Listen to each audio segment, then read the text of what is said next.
The story starts with our main man, Kai, checking out this girl all chained up, and he wonders if she is a demon or an angel. This girl straight up asks him for help, but Kai can't even believe she's looking to a human for help. Hey warriors, how is it going? You see me, I am Itachi Uchiha, the hidden Hokage of Leaf Village. Just kidding, you know I am just an AI, but behind this shape, I am here to entertain you with enormous amazing recaps of all animes you can imagine. So without talking too much, let's dive in our story. Wake up to reality. Nothing ever goes as planned in this accursed world. The story starts with our main man, Kai, checking out this girl all chained up, and he wonders if she is a demon or an angel. This girl straight up asks him for help, but Kai can't even believe she's looking to a human for help. Humans and other races have been going at it like a hardcore war, but this girl, she ain't got a clue about that. And Kai's getting mad and frustrated because it's like nobody remembers what the real world's about. So we flashback, and Kai is doing his usual thing, keeping an eye on a graveyard. His homies want him to hurry up, but Kai takes this real serious. In this world, there are 5 races: the demons, with their crazy magic powers, the celestials, who are demi-humans such as angels and elves, the spirits, who are creatures that possess special kinds of bodies such as ghosts. There are also the mythical beasts that are huge-ass monsters like dragons, and then of course you got the humans. These 5 races have been at war, and it's hell important to make sure we don't end up in another great war. Kai's part of the Uza Federation, and they got the job of watching over the graveyard where the demons had been sealed. Kai keeps an eye on that graveyard for 300 seconds like always, and he figures out ain't nothing funky going on. The demons are still sealed up tight and M'd out. Kai's coworker Aslan can't get why Kai's taking his job so damn seriously, but Saki points out that it's good for them because they can take it easy. Ain't been no demon breaking free from that seal in a whole century, but Kai reminds his crew that it's still their job. There are 4 graveyards around the world, and Kai points out the folks in charge. They are taking their jobs just as serious, and that's because if a demon was to bust out, it would be straight up chaos. Kai's peeps wish he'd take it easy because it's been a while since a demon broke free, but Kai ain't letting his guard down. He declares that watching over that graveyard is his duty. Sometime later we see Kai training hard, but they warned his ass, being a low-rank soldier and messing with a mythical beast for training. That's some next level danger, but Kai doesn't give a damn. He fights it anyway. Turns out his attacks don't do jack against that beast. Saki's worried, so she shuts off a hologram, and she's wishing Kai wouldn't push himself so damn far. But Kai thinks training would be pointless if he ain't risking it all. Saki actually admires Kai's determination. She thinks if he was around during the Great War, his name would be straight up legendary, like that prophet named Sid. But Kai can't see himself winning against those 4 heroes like Sid did. Saki breaks down each hero from the 4 races, and she can't even imagine what they would have done if they were still kicking it. Luckily, Prophet Sid was able to take them down using the Shining Sword given by some angel named Sokka. There's mad proof that the 4 heroes existed, but there ain't no evidence of this Prophet Sid. There are no pictures or videos or nothing. Saki switches the topic because her friend Jean's getting promoted, and she wants to throw down a celebration. Jean's getting transferred to headquarters at just 17, making her the youngest person ever chosen. She's a freaking elite among the elves, so they gotta hook her up with more than just a bouquet like Aslan suggested. Right then, Kai gets a message from Jean, and Aslan reads it out loud. Jean wants to meet up with Kai, but she wants them to keep it on the low from Saki and Aslan. Kai tries to play it off, saying the message ain't really from Jean, but it's too late. And Aslan's wondering if Kai got some secret thing going on with Jean. They tried to dig for more info, but Kai just decided to go for a run. Next morning, Kai meets up with Jean. He's glad she actually showed up on time, because she is usually late as hell. She wonders why Kai is all dressed up when he is off duty, so he explains he just came from his morning self-training, something he does every damn day. Jean wants him to roll with her while she goes gift shopping, and she says she's looking for presents for Saki and Aslan. She knows they're planning to get her something, so she wants to give them something back. Jean says she probably won't see them again, but Kai assures her she's going to be back as a CAD after her transfer in, like 2 years. Jean's predicting that by then, Saki and Aslan are going to be done with their military service and living civilian life. Only she and Kai are gonna still be in the military grind. Kai's totally on board with her, but he can tell she's upset. He knows what's wrong and reassures her not to stress because he's damn sure she's going to outshine her dad, the big boss at Uza headquarters. They keep having a blast, but Kai ain't paying much mind to Jean's shopping because he's hunting for something for himself. At the end, Jean gives props to Kai for helping her score some sick gifts. Then they start chatting about how Jean's dad took Kai to check out the graveyard back when he was just a 10-year-old. Kai wandered into that graveyard, and when he came back, he was telling everyone about laying eyes on Sid's sword. Kai's got a vivid memory of what it was like in that graveyard, and how he almost got his hands on the Shining Sword that day. Kai starts preaching about how crucial it is to keep the demons locked tight in the graveyard. Jean wonders where they're going to be in the future, but Kai points out that she will simply be back in 2 years. But that ain't what she's getting at, because she's talking about what comes after. Jean wants them to make a promise for the future, but Kai starts freaking out because some weird stuff starts going down. Jean is clueless about why he's acting all strange, and now Kai's wondering if he's the only one seeing this crazy stuff. Jean keeps chatting like nothing weird is happening, but Kai is straight up horrified as she gets sucked into a black hole. Then, out of nowhere, a mysterious voice announces that the world's reincarnating, and it's time to overhaul the whole damn thing. A few moments later, Kai snaps back, but finds himself in a dark and messed up world. Then it gets real when a gigantic and terrifying demon pops up right in front of him. This beast unleashes some insane magic attack on Kai, and he barely survives by using his sword case as his shield. Kai can't even wrap his head around the fact that a legendary demon is standing there, getting ready to unleash another hellish attack. Kai rushes to his sword and swiftly loads it up with bullets. His weapon's versatile because he can shoot bullets and cancel out that dragon's magic. The dragon can actually talk, and it's blown away by Kai's cancellation skills. Kai breaks it down, saying he used some modified elven bullets crafted with elven magic. But the demon just keeps coming at him, and Kai ain't phased one bit. He closes the gap between him and the demon, showing off his insane fearlessness. Kai's sword can't pierce the demon's skin, but he takes advantage and lets off a shot up close and personal. Exhausted as hell, Kai explains that the bullet he just used is a modified Drake bullet that mimics the breath of mythical beasts. It's his first time using it, but Kai's stoked to see that he's moving just like he does in training. He's feeling hella confident now that he knows he can actually take on real-life demons. Just then, another demon shows up and starts talking smack about how it's laughable for a human to think it can take down demons. Kai's impressed by how well this demon speaks English, but the demon explains that the most effective way to control a slave is by using its own language. Kai's clueless about why the demon's calling him a slave, but there's no time for thinking. The demon says Kai smells dangerous, so it's ready to wipe him out. Just when things look grim, someone saves Kai with a flashbang, and they bounce. This girl tells her crew that they got the Wanderer secure, and she needs to know where Kai's from. Kai's shocked to see that this girl is Saki, but she ain't got a clue who he is or how he knows her name. Kai reminds her they're friends, but she swears she's never seen him before, and neither has Aslan. Kai can't wrap his head around why they don't remember him, so he reminds them they're from the same agency. They look at him like he's speaking gibberish and explain they're just soldiers in the resistance now. Kai's the one feeling lost and confused, so Saki starts spilling that they're with a human rumble army. This just causes more confusion for him. Saki asks him to tell them everything about this world. Aslan and Saki think he's all messed up from facing a demon, assuming he's forgotten stuff. They try to help him remember, explaining there was a huge war between the 5 races, and humanity ended up on the losing side. Kai is shocked, of course, because in his world, humanity actually won. Aslan goes on to say that they lost a war over 30 years ago, and the other 4 races took over cities worldwide. And damn, humans are struggling to survive, running and hiding like there's no tomorrow. The world's now ruled by the other races, and they stay fighting each other for turf. Aslan and Saki introduce Kai to New Vassel, the human city. A group of humans snagged an underground spot that was still intact and flipped it into an underground city. Their resistance holds it down, protecting the folks living there by going toe-to-toe with the other races. Kai wonders how the hell humans lost the Great War, but Aslan and Saki don't even gotta say it. It's pretty damn obvious. They point out how freaking powerful that demon he just saw was. They explain that they roll up on humans in groups, leaving them no chance to beat them. And on top of that, each race got a boss they call a hero, and these heroes are some seriously strong individuals. All this sounds hella familiar to Kai. Saki starts wondering what the hell happened to Prophet Sid, humanity's damn savior. Kai can't believe his ears when they say they never heard of Prophet Sid. He tells them that Sid's supposed to be the hero who whooped the other race's asses. Aslan hits the nail on the head, saying if they had someone like that, they wouldn't be living underground like they are. Just then, the main crew rolls up, and Aslan explains there are multiple human cities around the globe, with resistance groups in each one, all overseen by the main core. The resistance commander is someone who saved countless lives, and Kai's jaw drops when he sees it's John, especially because everyone thinks she is a dude. Aslan and Saki introduce Kai to the commander, explaining his memory is a bit foggy. Jean starts to leave, but Kai can't handle it all and stops her. He tries to jog Jean's memory about who he is and how they were just shopping a few minutes ago.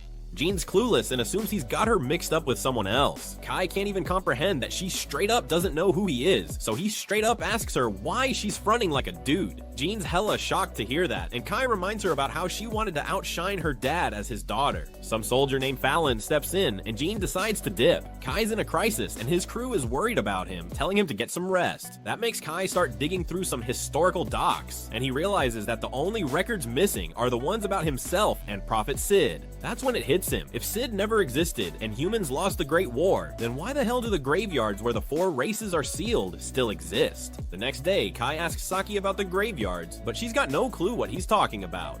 Aslan lets Kai borrow the car, which pisses off Saki, but Aslan says it was just instinct. Kai pulls up to the graveyard and thinks about how it's his first solo trip. He's tripping out when he sees that the block EG stone is gone, so he enters. The darkness fades into light, and Kai's jaw drops when he lays eyes on the shining sword just chilling there. This straight up proves to him that the legends about Sid gotta be true. Kai grabs the sword from the mantle, and a loud voice hands him the world coordinate key, calling it the code holder. Suddenly, a massive shining door opens in front of him, and Kai hears a girl screaming for help. Kai's mind is blown because he ain't in the graveyard no more, so he climbs up some big-ass stairs. At the top, he sees a whole bunch of chains keeping just one girl locked up. Her wings look like a mix of demons and angels, and the hot girl begs Kai to set her free from those damn chains. Kai is all confused, trying to figure out what the hell race this girl is, but then she tells him her name's Ren, begging for him to save her one more time before passing the hell out. Kai's standing there, thinking if he should help her or not. See, Kai hates demons, and this girl doesn't look like any demon, so even though he ain't too sure, he decides to set her free against his better judgment. He grabs his sword and tries to slice the damn chains, but those chains are tough as nails, no damage happening at all. Next, he busts out his bullets, but even that ain't enough to break the chains. My man's losing hope because he ain't got no other weapons on him, but then it hits him. He's still got that special sword. He tries to remember what the hell it's called and shouts out code hold, and his gun sword starts transforming into this golden code holder thing. Kai can't even believe he's holding the same sword Sid used to save humanity in his timeline.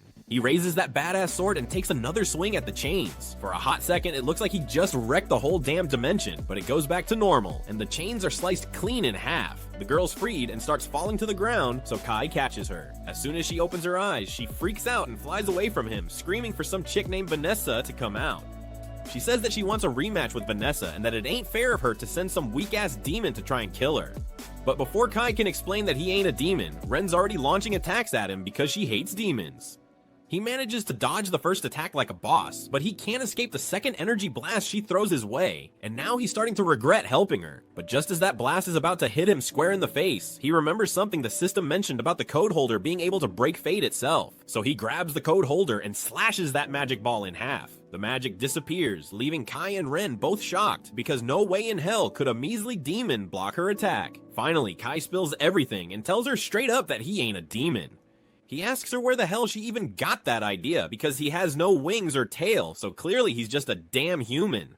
Ren realizes she messed up big time, so she apologizes for mistaking Kai for a demon and attacking him suddenly. But she has this deep hatred for demons, so whenever she sees one, it's all about that violence. No questions asked. Luckily, Kai hates demons too, so at least he knows for sure she ain't one. But he is still clueless about her race, so he asks her, but she pleads with him not to ask her about that. Kai agrees to drop the race talk for now, but he has other questions, like where the hell they at?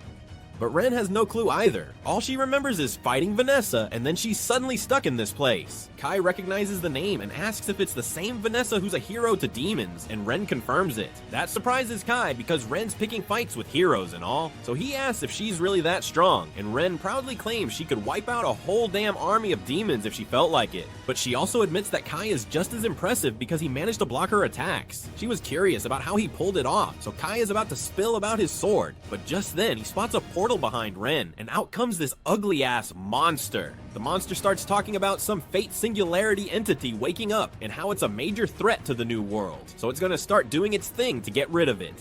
The monster tries to take out Ren, but Kai swoops in and saves her at the last second. This monster has serious power, so Kai says he and Ren have no choice but to run, and she agrees. So he grabs her hand, and they both dip. Unfortunately, they don't even know where the exit is, and that monster still got access to the portal. It reaches its nasty-ass tendril into the portal and snatches Ren. Then, it declares it captured the singularity and starts its termination protocol, forming orbs to erase Ren from existence. Kai can't handle seeing that, so he decides to stop standing around and take action to save her.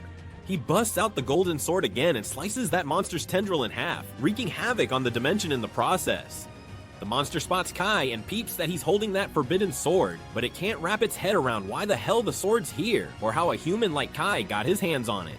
Now that Ren's free, Kai ain't sticking around to find out what the monster's planning. He grabs Ren and jumps through that hole in the dimension, taking them back to the graveyard on Earth. Kai's a bit confused, but he's relieved they made it out in one piece. Ren's feeling hella relieved too, because she was scared shitless she might kick the bucket. This is the first time anyone's ever given a damn about helping her out. Her whole life, all the other races have been telling her she ain't one of them, and the demons have been the cruelest, always calling her an abomination. That's why Ren got into that massive fight with Vanessa. Kai tries to comfort her, saying he knows how she feels because all his friends don't remember him no more. He feels like he's all alone in this messed up world. The history he remembers is one where humans won the Great War of the 5 races, but in this world, demons seem to be taking over the human cities. Ren's a little confused because she doesn't remember demons ever getting the upper hand against humans. In fact, around the time she fought with Vanessa, humans were starting to kick demon ass, and the demons were whining about it being because of the human hero. Kai gets all hyped and asks if Ren remembers Sid, but she never got to meet him, so she can't say for sure. Kai realizes he might have overreacted, so he apologizes to Ren, but at least they know they come from the same past, so they gotta be connected somehow. Ren gets close to Kai and says he's the first person to ever stand by her side, and that makes her hella happy. A little while later, they bounce from the graveyard. Ren asks Kai what he plans on doing now, but before he can answer, Ren collapses from exhaustion. Kai's worried and figures it's because of that attack she took earlier, so he helps her up and says he's going to head back to the city. And since she has no place to go, he invites her to stay with him while they're there. Ren ain't too sure about rolling to a human city because she doesn't trust people like that.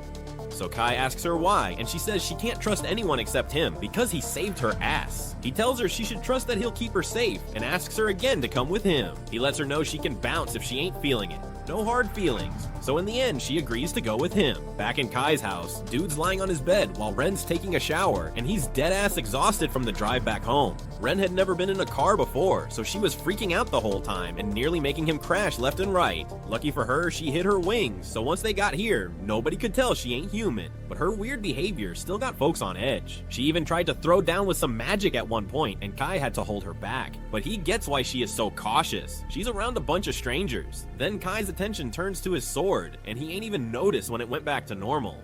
So he grabs it and is about to say code holder to see if it transforms again. But before he can do that, Ren comes running out of the shower begging for help because she can't figure out how to turn off the damn water. Kai tells her he'll help, but for now, he can't look because she ain't wearing any clothes.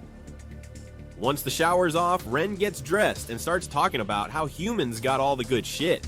Even with their messed up society, they still got that warm-ass water to shower with, while Ren had to bathe in a damn waterfall. And also, humans got the soft beds too. But on the surface, everything's destroyed, so she finally gets that Kai wasn't messing around when he said demons took over the city.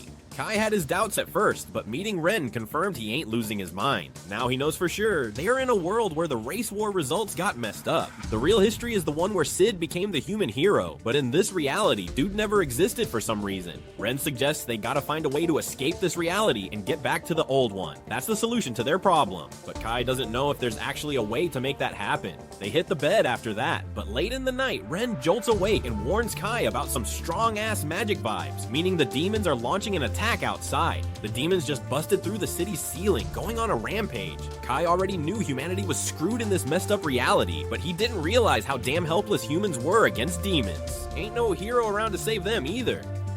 Kai decides he's gotta step up and take Sid's place for the sake of humanity. The defense units start blasting bullets at the demons, but they know the little bullets ain't going to do shit. So Saki darts off to grab the machine gun, but right before she gets to it, a demon rolls up behind her, about to cast a spell. But at the last damn second, Kai jumps in and saves her, knocking that demon to the floor. He tells Saki to use water against the demons, because if they soak that up, they'll get too heavy to fly. And once they're grounded, she should toss some grenades their way. Just then, Kai notices a demon turning Aslan into freaking stone, so he fires an anti-magic bullet to break the spell and save his life. The demon then sets its sights on Kai, trying to pin him down while another demon sneaks up from behind to attack. But Kai slips past that sucker and shoves the first demon away, while Ren takes care of the second one with a blast. Afterward, Kai thanks Ren for the backup and gives her props for her strength. But even with her badass power, they ain't sure if they can save the city on their own. Aslan and Saki come running up to Kai, asking him how the hell he's destroying magic with bullets and knocking demons around with his fists.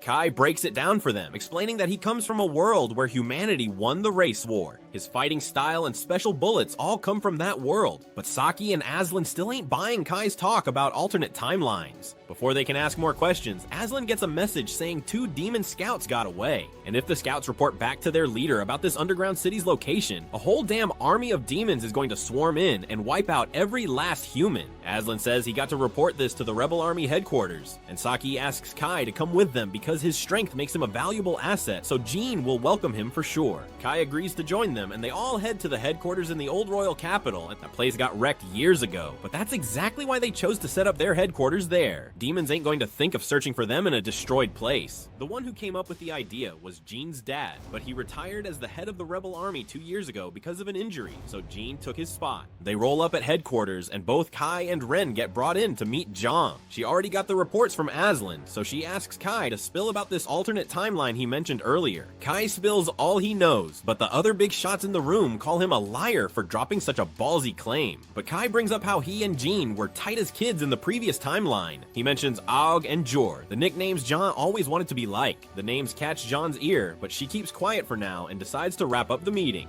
Later that night, Jean wants to link up with Kai. Seems like she's starting to be a bit more open to the idea that Kai might have been spitting the truth. Not many folks in this world know she's a woman, and Aug and Jor were her dad and grandpa's nicknames. But that doesn't mean she believes every damn word he said. Still, she thinks his fighting skills and knowledge can be trusted. She lays out a plan to link up with other human cities and push back the demons planning to invade Neovacel. But Ren ain't feeling it. She thinks that plan's just going to attract more and more demons as time goes on. Plus, if some high-ranking demon shows up, the whole thing's going to go to shit. Jean knows it's a risky move, but she can't think of nothing better to protect the homes of the survivors. That's when Kai drops a bomb. He says they only got to take down one demon to solve this mess, and that's Vanessa, the hero of the demons. Jean thinks it's straight up crazy to even consider going up against a powerful demon like Vanessa, but Kai's confident that the code holder can handle her. He says he and Ren are going to be the ones to go head to head with Vanessa. Demons are more focused on scraping with other races, so most of them won't be riding with Vanessa. All Kai needs is for Jean and her crew to hold off the rest of the demons while he goes to engage Vanessa. After Jean agrees, they waste no time and start prepping to take back the Uchiha Federation. The scene jumps to Kai and the crew gearing up for the big battle. Ren is all fired up, ranting about how much she hates different kinds of beings. She hates demons because they're shady and deceitful, spirits because they're creepy as hell, mythical beasts because they're straight up savage, celestials because they're stubborn as a mule, and humans because they're weak and fragile. But the kicker is she hates herself the most because she's got a bit of all those traits in her.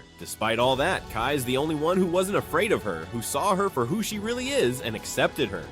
She's really hoping he doesn't die on her. Then the scene shifts to the Uchiha Federation's army marching toward the government palace. Saki is in disbelief that their small squad is the one taking on Vanessa. She thinks the plan's got a shot because Jean is leading them, but she's still worried about going up against Vanessa. She questions what they're supposed to do with just the 4 of them, and Kai says a small squad is the key to reaching Vanessa quickly and unnoticed. Saki gets it, but she still isn't thrilled about being part of this risky plan. Kai turns to Saki and Aslan, telling them they're the only ones he can trust to have his back. Saki is still pretty scared, but Ren steps in and gives her a reassuring pat on the head, which calms her down a bit. Ren tells Saki not to worry, reminding her that she's strong and won't lose to anyone, except maybe Vanessa. Saki nervously asks what happens if they do run into Vanessa, and Ren confidently says she'll handle Vanessa herself, even if it comes to blowing herself up with her. Saki begs Ren not to go through with such a dangerous plan, and Aslan chimes in, sharing his own worries. He points out that they have no idea what condition the government palace is in, and fears the demons might spot them if they move in a big group. Kai reassures him, explaining that demons are sensitive to magic and won't notice them because humans don't have magic. Aslan feels a bit more at ease, and wonders if Kai picked up this knowledge from his world. Kai observes that Aslan seems pretty calm, but Aslan admits his hands are actually shaking. He adds that if they manage to defeat the demons, they'll be famous worldwide and might even get some rewards. Kai tells him that he's more reliable than the Aslan he used to know and says he's counting on him. They then arrive at their destination, ready for whatever comes next. Jean gives a speech to boost the morale of the soldiers. She knows some of them might be worried because of the short preparation time, but she reminds them how long they've been fighting. She tells them all that fighting was just the build-up for today. They've only been nurturing nurturing their spirit and will to fight for so long, but now it's time to strike back and make their voices heard. They head into the capital through an underground passage, and Kai is shocked to see the government palace in ruins. The demons patrolling the palace spot them and attack with ice magic. Kai dispels the magic with his bullet and takes out the demon with his sword. More demons show up, and Ren uses her magic to wipe them all out at once, but Kai pretends one of his bullets did it. Baselin and Saki are surprised to see he has a bullet this powerful, and Kai tells them it's his strongest bullet. He then asks Serena if she can sense Vanessa, and she finds out Vanessa is on the top floor. Kai tells Jean he'll go look for the demon hero, starting with the top floor on the north side. Jean says she'll go with him part of the way, but Fallon informs them the stairs on the north side are collapsed, so they should use the ones on the south side. Jean understands and orders a group of soldiers to stay put and not let any demons into the government palace. She orders another group to rescue the prisoners from underground, and her group takes the emergency stairs on the south side. On the way, Fallon asks Kai about the lightning attack from earlier, realizing he wasn't responsible since she never saw him pull the trigger, and she figures out it was Ren's doing. Jean then asks Kai if he's still up for fighting Vanessa alone. He says he is. She then informs him the demons should be gathering soon, and Ren then notices an imp summoning a large demon on their way up. They're too late to stop it, and it summons the demon. The demon grabs one of the soldiers, but Fuan saves him, telling the others to go on ahead while she deals with this small fry. They leave her behind to handle the demon. Outside, the group of soldiers is also fighting some demons, and the second group saves the captives. Jean and the others head into a room. Jean gets hit by a powerful lightning attack as soon as she walks in, but she's totally fine. Ren notices she's wearing an elven garment, and Jean explains it's a magic item called the Sacred Light Garment, which they got from an elven village. Jean says this is the best thing for magic resistance. She tells them her forces will handle the demon and tells them to move on. Kai and his group move forward and put on some armbands. Saki is surprised to learn these armbands will keep them hidden from demons and wonders how they work. Ren tries to explain it's barrier magic, but Kai warns her not to. Ren says a human made it by copying angelic barrier magic. She explains it bends light to hide them, and they continue on. A demon approaches them and Saki tries to attack, but Ren stops her. The demon passes right by them without noticing. They're all relieved the barrier is working, and soon they reach the breaker room. They tell Saki and Aslan to stay there and cut the power if it looks like they're losing to Vanessa. Kai explains they'll use the dark to escape, and he'll send the signal when it's time. Kai and Ren move on, but then they hear an alarm. Kai worries they've been found, but Ren says her barrier should still be up. Kai realizes it might be the building's infrared sensors. They keep going and spot some demons waiting for them. One demon says that human machines come in handy sometimes, revealing that the demons use the surveillance system to track them. Kai asks if this demon maintains the system, and he learns that Vanessa suggested using it since the slaves handle maintenance. It's hassle-free, and the demon hero is pleased with the invasion. The demon is curious why they'd risk a suicidal mission. Kai asks him to lead them to Vanessa, but the demon says he'll use them for his own amusement. He and the other demons then attack Kai, but Ren quickly flies him out of the way and takes him to the stairs leading to the next floor. She blocks off the demons and tells Kai to go ahead while she handles them. Kai isn't happy with this plan, but has no choice, so he moves forward. The demons then catch the scent of every race coming from Ren, and they're confused about what she is. Ren says she doesn't know and admits she hates demons. Then she gets ready to attack them with her magic. Kai then finds Van's room and is surprised to see that the demon hero is a hot succubus. We then cut to Jean battling the demon from earlier with the others backing her up with gunfire.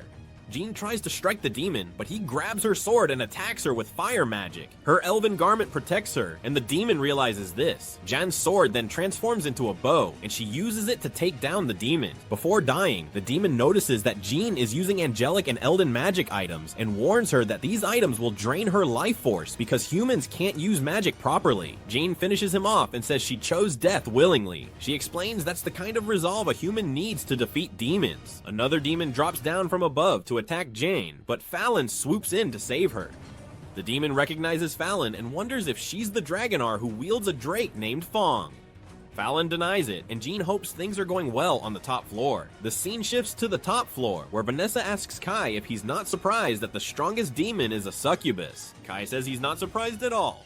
And Vanessa finds him interesting. She mentions she wanted to charm him into becoming her slave, but didn't expect his reaction. She asks if he's the commander who uses the elven garment. Kai says he's not, he's just an outsider. Kai says he's from a world where she was defeated, but Vanessa tells him no such world exists. Kai doesn't care if she believes him or not. He explains he ended up in this world against his will, and that according to the history he remembers, the Great War of the Five Races ended years ago. Vanessa asks Kai which race managed to defeat her, and she's amused to find out it was the humans. humans. She wants to know which human did it, and Kai tells her it was Sid. The name triggers some memories for Vanessa, but she quickly pushes them aside and tries to use her magic on Kai. But Kai cancels her spell. Kai then attacks, only to discover it's an illusion. Vanessa strikes from behind, but he dodges. She notices his weapon is unusual and realizes it must be from his old world. Kai asks if she believes him now, but she dismisses him as arrogant and hits him with a powerful flame spell. He deflects the attack, surprising her. Vanessa then unleashes a spell meant to destroy any race. The spell shakes the entire building, but Kai uses Code Holder to protect himself, leaving Vanessa amazed that he's still standing. Vanessa asks about the sword Kai is holding, but he doesn't answer. Suddenly, Ren hits Vanessa with a lightning spell. Kai sees that Ren is badly hurt from her earlier fight with the demons. She explains she got scared when the building shook, thinking Kai might be dead, so she came to check on him. Ren challenges Vanessa to fight her, but before she can, the monster from earlier appears through a portal and binds Vanessa. The monster notices strange changes in Vanessa and realizes she's been affected by the forbidden word. It tries to exorcise Vanessa from this world, but she manages to break free and recognizes the monster as one of Alpha's servants. Vanessa retaliates with a powerful fire spell, severely injuring the monster, but it's still alive. The monster escapes through the portal to recover, and Kai is stunned by Vanessa's strength. He can't believe Ren was fighting someone this formidable. Ren admits that the Vanessa from her world wasn't this terrifying, and she's genuinely frightened by her power. Vanessa then tries to heal her injury by focusing her power, but it doesn't work, so she decides to prioritize dealing with Kai and Ren instead. Ren knows they don't stand a chance against her, so before Vanessa can attack, she flies in and tackles her, telling Kai to get out of there because she won't be able to hold Vanessa off for long. Ren throws up a shadow prison barrier around herself and Vanessa to buy some time. Vanessa sees it's spirit magic, but it's way too weak to stop her. Ren gets thrown back when Vanessa breaks through the barrier, but before Vanessa can finish her off, Kai charges in to attack. Since Vanessa is focused on him now, she redirects her blast at him instead. Kai manages to block most of it, but he still looks pretty messed up. Ren can't believe she let Kai get killed. Vanessa taunts her, asking if she plans to avenge Kai's death, or if she'll just run away. Ren is fed up with Vanessa's trash talk, so she's going all out to make sure Vanessa pays for this.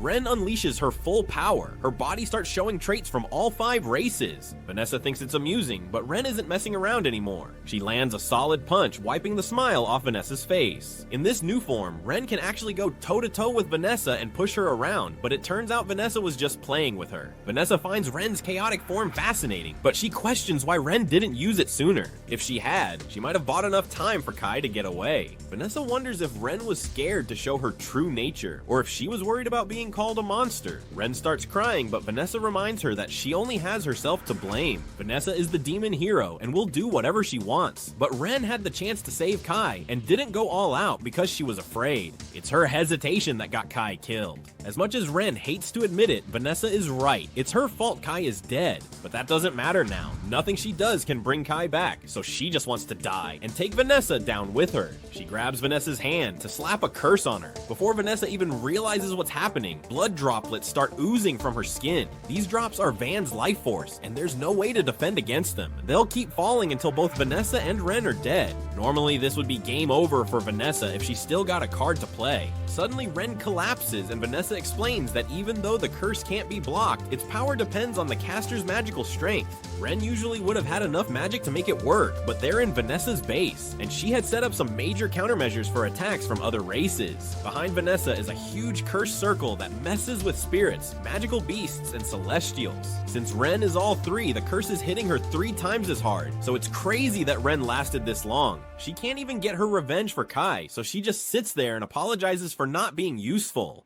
Vanessa is getting fed up with Ren's weak act, so she gets ready to finish her off with one last blast. But before Ren gets killed, the blast is blocked by Kai, who is somehow still alive. He tells Ren there's no need to apologize and that she was actually really helpful because her fight with Vanessa gave him enough time to wake up. Ren can hardly believe Kai is still alive, and Vanessa can't either. So she asks him how he survived because no human should still be standing after that. Kai remembers using the code holder to protect himself from the blast, which is the 2nd time it saved his life in this fight. But he keeps that to himself and just gets ready to face Vanessa. Vanessa's pissed that Kai would dare challenge her, so she reminds him he's just some trash who survived by luck. Her last attack almost killed him, and the only reason she couldn't finish him off was because Ren was keeping her busy. Kai says he's fighting so hard because Ren risked her life for him, so he's gonna do the same for her. Vanessa has got a look of intrigue and asks Kai if he's got some kind of plan to take her down because she's really curious to see what he's got. Humans always talk big about showing their potential, but she's never been impressed by any of them. The spirit hero, the celestial hero, and the beast hero have been a pain in her side, but at least she respects their power. When it comes to humans though, she hasn't met one she can respect, unless Kai's about to claim he's strong enough to be humanity's hero. Kai tells her he's not aiming to be humanity's hero, but she asks to see what a human can do, so he's going to show her exactly how powerful a human can be. From here on out, he's facing Vanessa as a stand-in for all of humanity. Even though Vanessa can't imagine what he could possibly do to beat her, she decides to take him seriously. She uses her magic to summon a mini meteor to smash Kai, but Kai slices it into pieces with the code holder. Vanessa is impressed he cut through her magic so easily, but she's far from done, so she starts casting a bunch of Hela spells while she's at it. Kai calls Aslan and tells him to cut the power, so all the lights in the place go out. Vanessa realizes she can't see anything, even though she's got a literal flame on her shoulder. And since Kai doesn't have any magic, she can't sense him either. But even without magic, the sword is loaded with magical energy, so she targets the sword with her Hellflame attack. As the dust clears, she's shocked to find Ren holding the code holder while Kai is already behind her. All those years Kai spent training finally pay off. He locks Vanessa in a combo and has Ren toss his sword over so he can finish her off. The last thing Vanessa says before getting sliced is, "I guess I lost." Good game, human.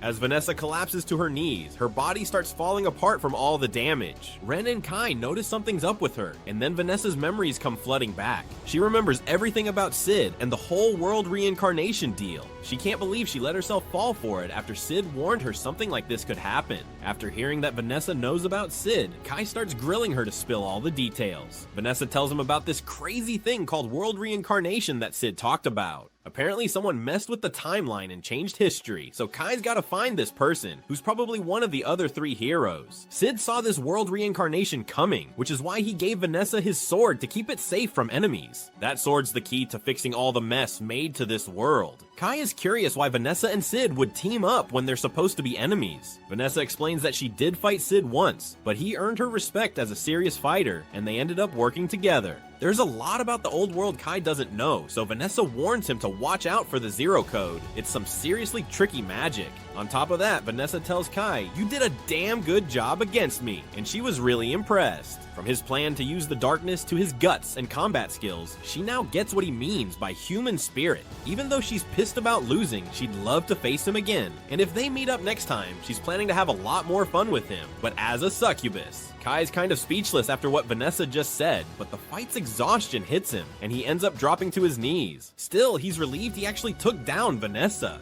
Word about Vanessa's defeat spreads fast, and soon all the human survivors are back at the Uza Federation, ready to start taking it back. Things are finally looking up for the humans. But while everyone's celebrating the win, Kai's stuck on what to do next. Ren notices he's off and asks if something's wrong. Kai mentions he thought something happened to them, which is why they're the only ones who remember the old world. But if Vanessa is right, then it's actually the other way around. The world got flipped upside down, and somehow they're the only ones who stayed the same. Ren says she wants things to go back to how they were because this new world freaks her out. And Kai's on the same page, but he's got no clue how they'll set everything straight. Just then, Jean rolls up to Kai and Ren to show her thanks. Even though the place is a wreck right now, the only reason humans managed to take back their city is because of what Kai and Ren did. That's why she wants to thank them on behalf of the rebel army, but she notices Kai and Ren don't seem too thrilled despite their win. Kai tells her he's actually relieved he won because he doubts he'd be able to take Vanessa down if they cross paths again. Now that Vanessa is out of the picture, humans can rebuild the city and maybe even make it better than it was before, but that's a job for someone else, not her. The folks who were around when the Federation first fell to the demons would be way better at leading the rebuilding efforts, so Jean is not stepping up for that. But if she's not gonna help with the rebuild, Kai and Ren ask what her plan is. Jean explains there are 3 other federations that got taken over by the other races. The Iowa Federation, the Ulan Federation, and the Schultz Federation. Each one's under control of a different race, and each has a human rebel army fighting back. She plans to head out and kick off a big operation to support the rebel fronts. The word about Vanessa's defeat has spread all over, and humans everywhere are more fired up than ever. That's why Jean's hoping Kai and Ren will come with her to help out the other other rebel armies. If they team up, they might be able to pull off what the humans in Kai's old world did and kick out all the other races. Jean's going to personally lead the soldiers and make sure Kai and Ren get all the support they need, so she's asking Kai to fight alongside them. Kai looks a bit shell-shocked for a second, so Jean makes sure to mention he'll be well compensated for all this hero stuff. But it's not like Kai is not down to help humanity win. He was just thinking about how grown up this version of Jean is. In his old world, John was amazing, but had this kid side too, like calling him up during his training, dragging him on shopping trips, and stressing over her future with friends. But it's hard to picture this Jean doing any of that. Kai agrees to team up with Jean to fight the other races and free humanity. He reaches out his hand for a handshake and they seal the deal. They head down to the ground floor where Jean pumps up the soldiers, asking if they've all had a good rest. They're all buzzing with energy since this is the first time they've slept without freaking out about demon attacks. They're stoked about taking back Uza, and Jean fills them in on the plan to reclaim the other federations. Meanwhile, Kai tells Ren he's going to finish this 5 races war himself. If there's no Cid to save the day, then it's on him to step up and be humanity's hero. And while he's at it, he's going to track down the person behind the world reincarnation and set everything back to normal. Afterward, Ren finds herself dreaming about the time she was desperately fleeing from that monster we saw earlier, with Cid by her side offering some cryptic advice. She wakes up and we see she's in a car headed straight for the Iowa Federation. Aslan is floored that they're already on another mission when they barely had time to catch their breath after defeating the demons. So Saki tells him they don't have much choice. Requests for help are pouring in from other countries, and Jean is their last hope. She hopes the capital will be rebuilt by the time they return. Aslan can only hope the demons don't retake the city, but Kai's mind is elsewhere. He flashes back to when the battle ended, and as they were cleaning up, Ren caught the scent of demons in the air. They followed the trail but found nothing at the spot where the smell was strongest. That's when Ren quickly realized it was a trap, but before they could escape, they were caught in a barrier with no way out. That's when Vanessa's sister showed up, launching an attack, but the badass Kai cut through her assault with Code Holder. She then made another move, but Ren shut her down, and Kai asked her straight up what she wanted. She casually introduced herself as Henna Maril the succubus, and Kai immediately felt the heavy pressure she was giving off, just as intense as Vanessa's. She admitted she was shocked that her sister had been taken down by a mere human, saying it must have taken a string of miracles to pull it off. But if she'd been at the royal capital at the time, he wouldn't have stood a chance. Then Kai asked if she was there to avenge her sister. Henna Maril simply laughed. She admitted that she did love her sister, but now that Vanessa was out of the picture, she is now the new top dog. In fact, she was grateful to him, so she let him in on a little secret. The demons could easily retake the capital if they wanted, but their enemy, the humans, could hold on to it. For now. She suggested both sides should take a breather from the war, and Kai realized what she was hinting at. Pushing the fight any further would leave them open to attacks from the other races. Henna Maril offered a deal. The humans could keep the royal capital, but in exchange, all other territories would belong to the demons. She asked if Kai agreed to the truce, and he assured her that he'd pass the message along to his commander. But Henna Maril wasn't done. She suddenly pushed Kai to go after the other 3 races, clearly hoping they'd all wipe each other out. She even teased that she'd reward him with a kiss if he succeeded. Kai is unimpressed and makes it clear he isn't interested, but she leaves him with a parting shot saying she'd take what she wanted by force someday. As she departed, she warned him to watch out for Alfrea, who'd been acting strange lately, especially if they were planning to take on the Celestials next. Back in the present, Kai gathers the team, telling them that they need to leave the reconstruction efforts to others. Their mission now is to join forces with the Iowa Federation's rebel army and take down the Celestials. Saki recalls that the Celestials are an alliance of elves, dwarves, fairies, and angels. Kai adds that these beings are even more devious and cunning than humans. They're masters at crafting powerful magical items for battle. And if demons are considered monsters, then Celestials are basically humans with a terrifying upgrade. Jean then announces over the columns that they're approaching the halfway point on the highway, and the rest stop is just 2 kilometers away. It hasn't been maintained in years, but it should be good enough for a quick break. Suddenly, Ren spots something and urgently asks Aslan to open the top hatch. She peers out and spots a dragon soaring above. Aslan finds this strange, considering they're supposed to be in demon territory, but Kai quickly alerts everyone. John orders the convoy to speed up and try to outrun the dragon, but it's no use. The beast is too fast. Then the soldiers take aim and fire on Jean's command. The bullets barely scratch the dragon's scales, and the creature destroys 2 of their vehicles. Then Ren unleashes her lightning magic on the dragon while Kai plays it off as one of his shots, and together they manage to drive the creature away. Jean then orders all vehicles to stop and tend to the soldiers who were attacked by the dragon. The scene shifts to the soldiers at camp where the injured are getting treated. Ren and Kai have a tent all to themselves, and Kai can't help but feel a bit guilty for taking up so much space. He suggests that Ren could sleep in the tent for female soldiers, but Ren isn't keen on the idea. Kai quickly realizes that she feels uneasy being surrounded by so many humans. Just then, Ren tells Kai that Jean is on her way, and sure enough, Jean and Fallon step into the tent. Kai, puzzled, asks why they're here, and Jean explains that this is the tent for commanding officers, with the two of them serving as her bodyguards. Kai is taken aback, and Fallon pulls him aside for a private word. Outside, she tells him she'll be standing guard outside the camp all night, while he's responsible for the inside. She also points out that people might realize Jean is a woman if she stays with her. Kai agrees, and Fallon informs him that Jean will be removing her armor when she's about to sleep, leaving her in light attire. So she gives him a stern warning not to get any funny ideas, and Kai assures her that he won't. Fallon then entrusts him to take care of Jean. Back inside, Kai sees Ren giving John a massage, which John is clearly enjoying, even promising to return the favor later. Watching this, Kai muses that pretending to be a man must be tough, and Jean quips that he'll only understand when he has to pretend to be a woman. Kai then brings up the dragon they encountered, admitting he hadn't expected such a mythical beast to appear in the Uchiha Federation. John speculates that they might be scouting the area after Vanessa's defeat, but she reassures him that the capital is well defended. She then casually mentions that she tosses and turns in her sleep and apologizes in advance if she kicks him during the night. Later, as they sleep, we see Kai struggling to catch even a wink of rest, with both Jean and Ren clinging to him in their sleep. The next day, the journey continues, and Aslan quickly notices that Kai looks absolutely exhausted. He assumes it's because Kai's been up all night guarding Jean, and Kai, too drained to argue, just lets the misunderstanding slide. As they press on, Ren spots the imposing border wall in the distance, and Aslan informs the group that they're about to cross into the Io Federation. Jean then briefs everyone, saying their destination is Cathiopia City, which is just outside the capital and where the rebel army has set up base. As they drive towards Cathiopia, Saki is on edge, ready to blast any celestial that crosses their path, confident that their weapons are more effective against them than other races. Kai, trying to keep things under control, tells her to chill out before she ends up shooting a human by mistake. Because the Celestials and humans look almost identical, Jean then gives the order to stop the vehicles, and they continue the journey on foot. Along the way, Ren casually picks some fruit and starts munching on it. Kai then asks if it's safe to eat, and Ren assures him it is, but then admits her tongue tingles slightly. Kai quickly informs her that the fruit is poisoned, which she finds hard to believe since she's eaten them before in the Elven Forest, leaving Kai puzzled as to why these fruits from the Elven Forest would be here. Fallon steps in to clarify, explaining that the celestial invasion has merged the Elven Forest with the human city. When they finally arrive at the Rebel Army's headquarters, they're greeted by cheers from the humans in the area. The members of the Rebel Army also salute them as they enter.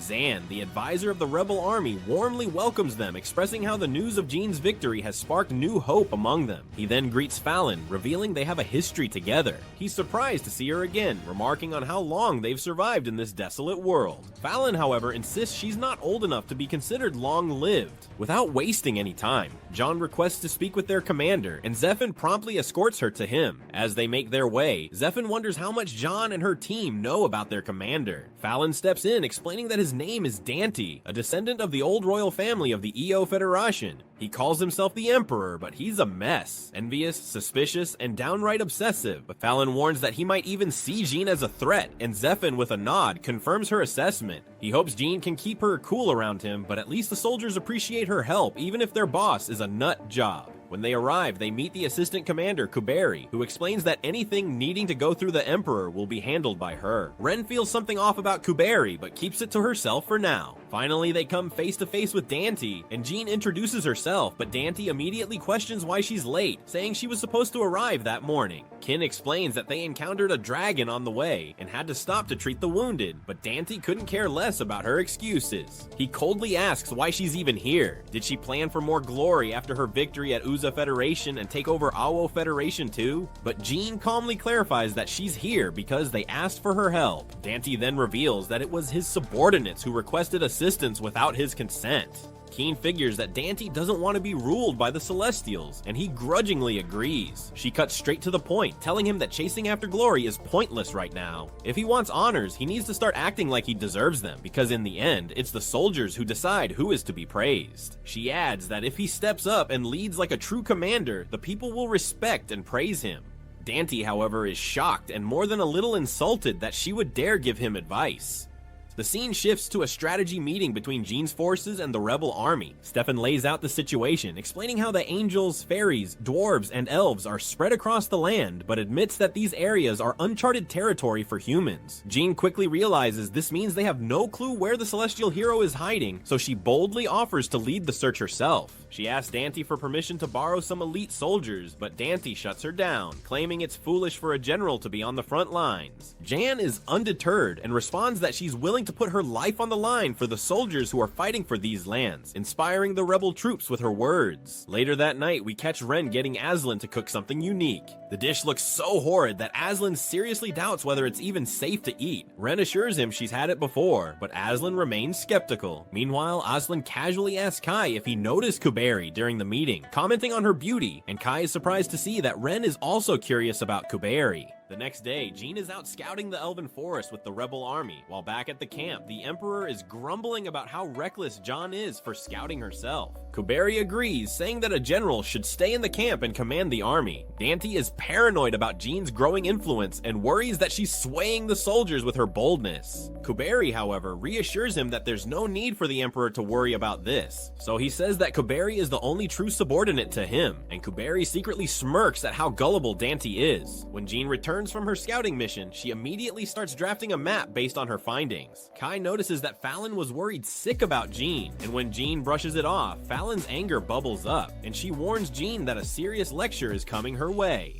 Later, after the strategy meeting, Jan lays out the details of her scouting mission, revealing that they've managed to identify the patrol routes of the elves. She outlines the next steps, continued exploration, and the development of an invasion strategy. She asks for everyone's cooperation, and the soldiers are eager to work with her. Once the meeting wraps up, Ren impatiently asks Kai when they'll get to fight the angels and elves. Kai explains that they'll engage only after they're fully prepared, and Jean cautions that the Celestials are cunning. Ren isn't thrilled by the delay, but Kai reminds her that they'll meet her strength when facing Alpha. Ren then notices that Kuberi and Dante are conspicuously absent, and Kai speculates that they're not too keen on leading from the front lines. Meanwhile, Dante is bitter over Jean's growing success, so Kuberi hands him a piece of paper, suggesting that they need to accomplish something even more impressive to regain the upper hand. She tells Dante that achieving this will solidify his position again, and Dante laughs as he reads the plan. He then informs Zephyr that he plans to personally lead the soldiers into the Elven Forest, intending to capture elves and angels as prisoners of war. Zephyr is taken aback, doubting the feasibility of this plan, but Dante arrogantly reassures him, revealing that he already has a flying column deep in the forest. He declares that they're leaving immediately, but Zephyr tries to caution him, pointing out that this could mess up their coordination with the Uza rebel army. But Dante is too full of himself to care. He cuts him off and orders Zephyr to keep his mouth shut and not share this intel with the Uza rebel army.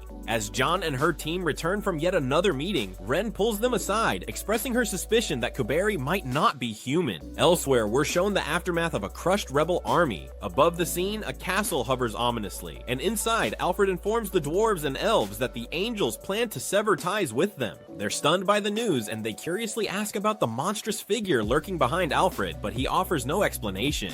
To all Leaf Village ninjas, that is it for today. Recap, do not forget to join our clan, our army, my friend. You can do that by clicking that red button below the video, destroy it for me with that bell. To follow us in YouTube with many videos to come in the following days. So see you later, bro. Peace out.